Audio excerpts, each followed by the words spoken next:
mon bonhomme? Je m'attendais pas à ce qu'un étrange retentisse par ici. Moi te dire, je prends plus de chance depuis que ça rôde dans ce bout-là. J'ai ma carabine au bout du doigt, et puis bang, bang, bang, si ça s'approche.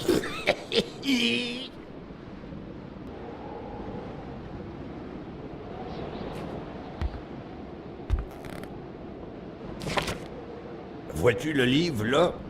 C'est le Wendigo. Ouais, le Wendigo. Un guerrier qui devient un loup pour se venger de sa grosse peine. Et...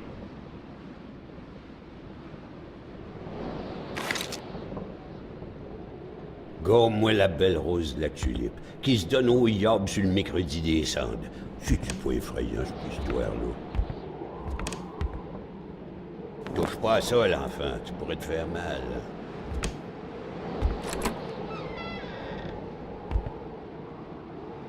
Ben oui, une couche. Tu peux-tu tout faire en même temps, toi? Touche pas à ça, l'enfant, tu pourrais te faire mal.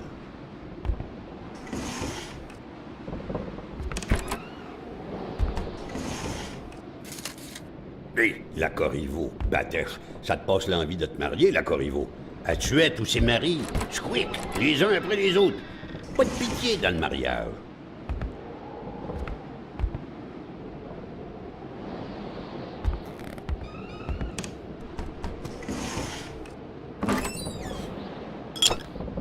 C'est vrai, le jeune, que tu te promènes quasiment en bobette. Une bonne police, ça te ferait pas de tort. Mais je vais te dire une chose, dans ton coin de pays comme par ici, on n'a rien sans rien. Et où, mon caribou?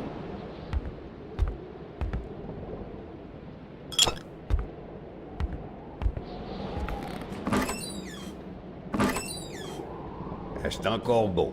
Tout ce qui est vieilli est bien meilleur.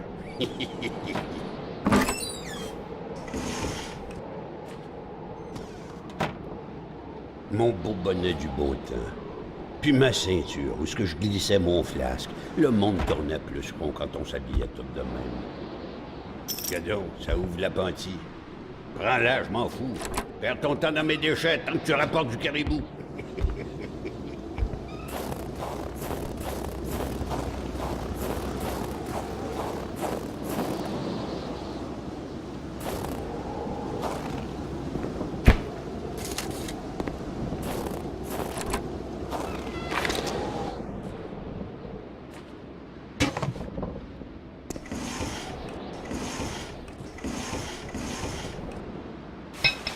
An axe, not too shabby. Carl felt he needed to protect himself.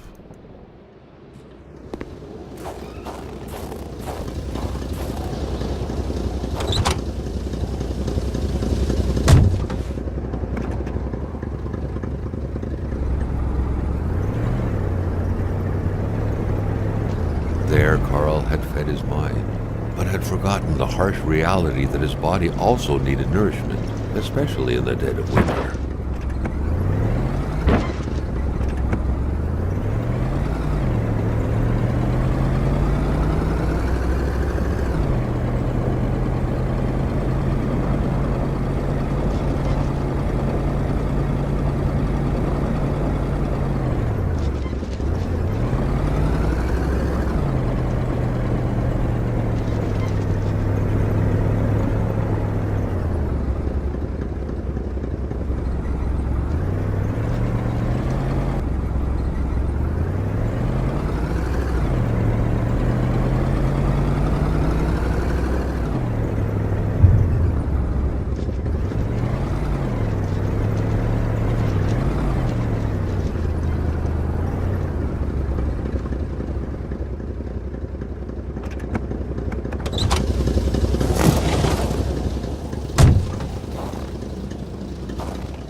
That truck had obviously seen its share of gravel roads.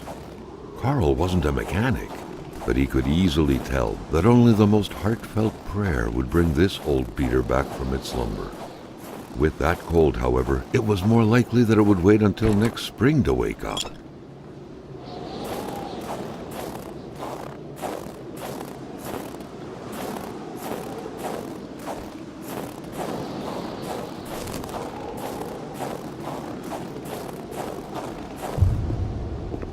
With a homemade shooting range such as this, it wasn't hard to imagine a stray bullet ending its course inside the flesh of an unsuspecting passerby.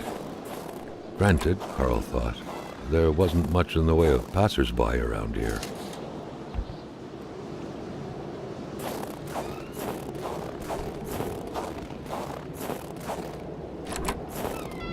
The place looked more like a pigsty than a house. A heavy stench of curdled milk, cheap alcohol, and boiled cauliflower filled the air.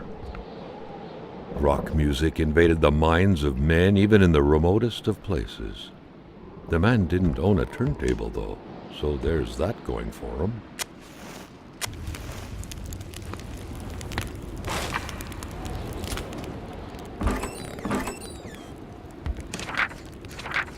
Back then, in Africa and elsewhere, people were ready to take up arms to stand against the yoke of English imperialism. In Montreal, mailboxes were blown up, abductions were carried out, and violent manifestos were distributed to media outlets. But around here, in the great northernmost, all a man could do is curse out loud against a faraway evil and pray for the revolution to arise. That man, by any reckoning, was from that very stock.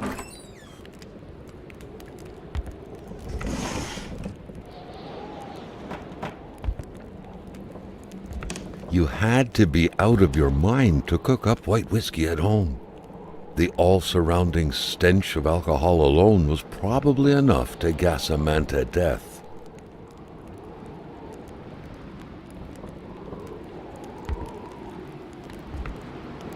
The rag reeked of fermented vomit. Carl wondered how one could bear to live in such gross and horrid conditions. Carl figured this recipe wasn't meant to yield a refined nectar.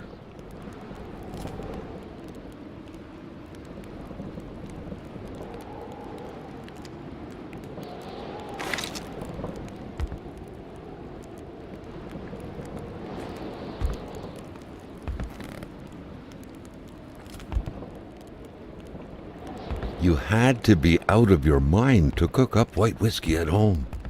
The all-surrounding stench of alcohol alone was probably enough to gas a man to death. It Jean Blouin. Seems like that pig had a name after all.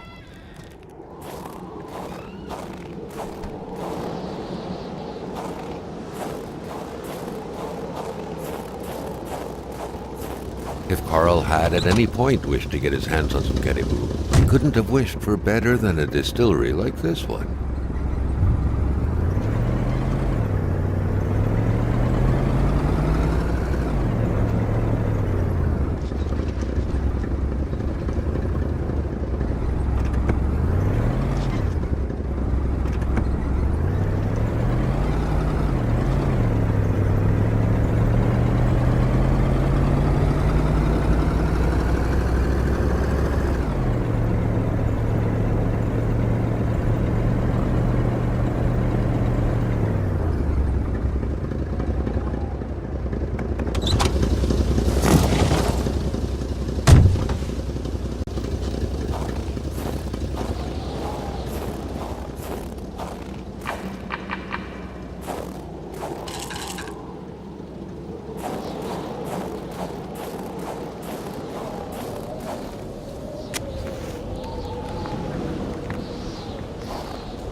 Sometimes, and especially around here, people are so possessive with their land, as a dog is with hydrants.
Another worrisome victim of this ice, this one seemingly petrified in action.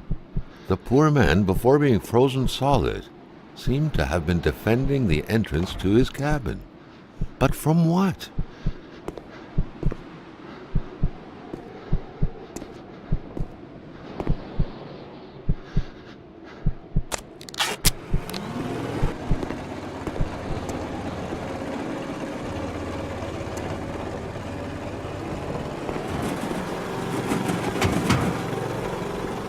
It was an indisputable fact that machines like this entailed a level of intellectual finesse that Carl was lacking.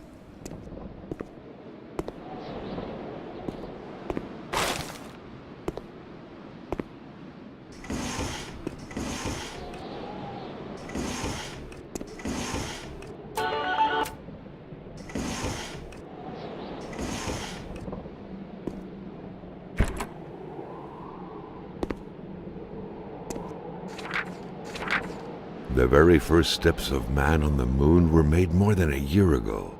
The event had surely captivated the mechanic's mind for him to still keep this around.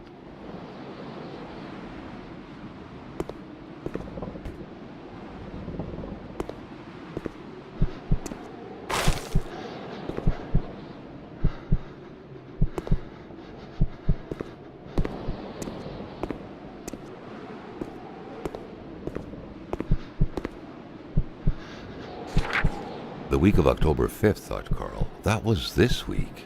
The plug should have been here by now.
Something very important must have been in there for the man to take such time and effort to hide it, but Carl didn't know how to reach it.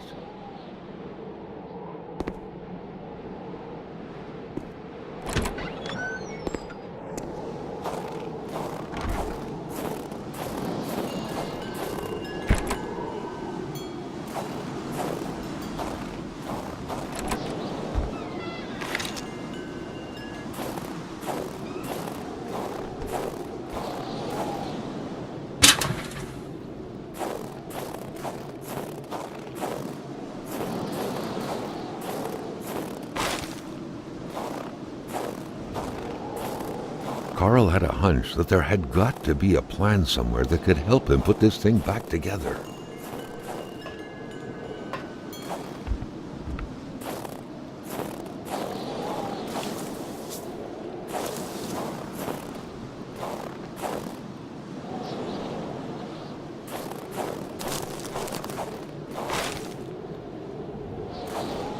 Carl hadn't lived up to his good finder reputation. He still hadn't found any of the wealth contained in Lamotte's lands.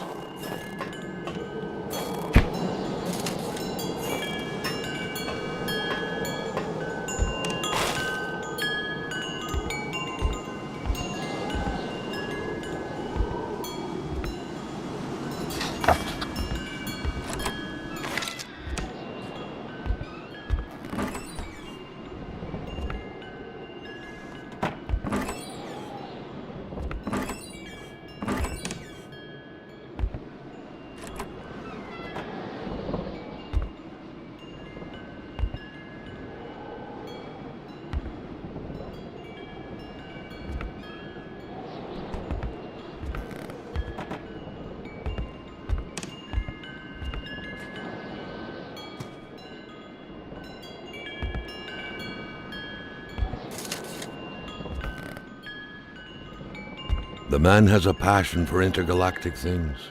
Back then, people were obviously scared of the Russian atomic bomb, but an invasion by extraterrestrials was a legit fear as well. Seems like the mechanic had made his choice. Boswell, Atamipek, same story. Large deserts conducive to extravagant follies.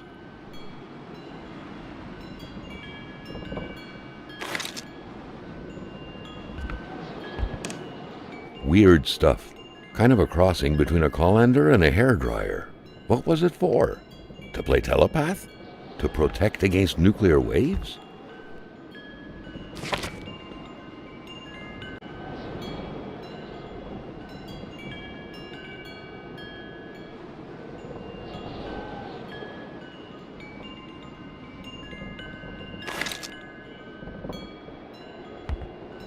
Carl deducted this was a map of the area. Were those pins pointing to places of interest?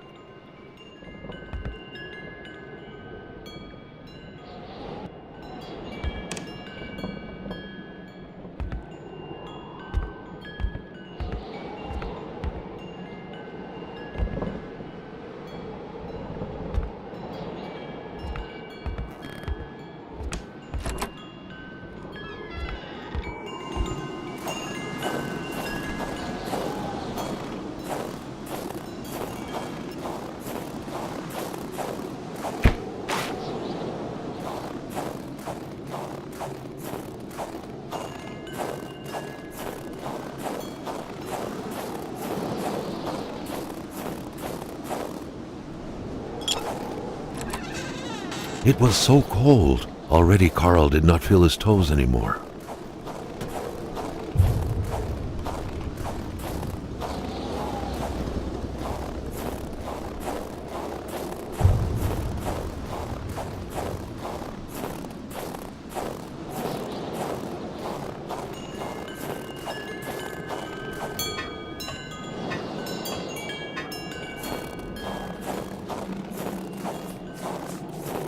By following the plan, Carl was led to believe that the snowmobile's parts had to be scattered about in the vicinity.